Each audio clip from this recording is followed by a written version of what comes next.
Now, other how Hijama may work is by injury effect.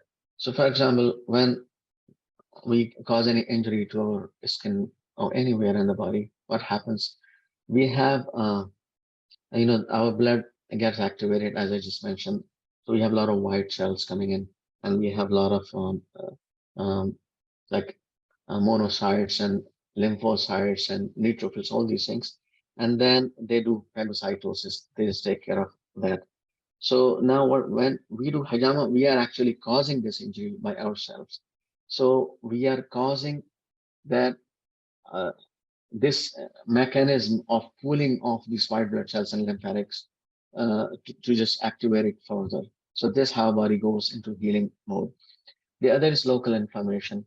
So as we know, inflammation is nothing but a defensive mechanism of the body. So when we say local inflammation, two things happen.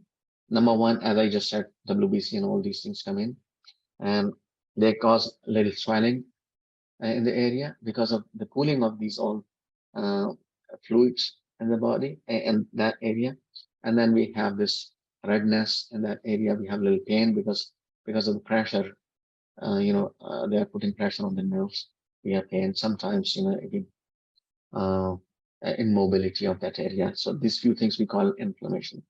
So now we know that body is trying to heal itself. So whenever there is inflammation, it means body is trying to heal itself. But if the inflammation is too much, it causes the problem itself.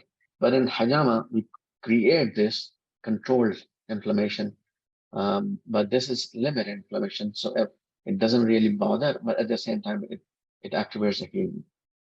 The other is unblocks the blockages. So for example, in a particular area, we do sometimes there are blockages in one of the areas of body, particularly in the back.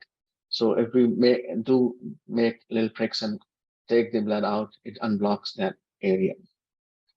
It removes lactic acid, cortisol, adrenaline. So now we know that if too much cortisol is a problem, adrenaline causes stress in that particular area. And then lactic acid also causes pain.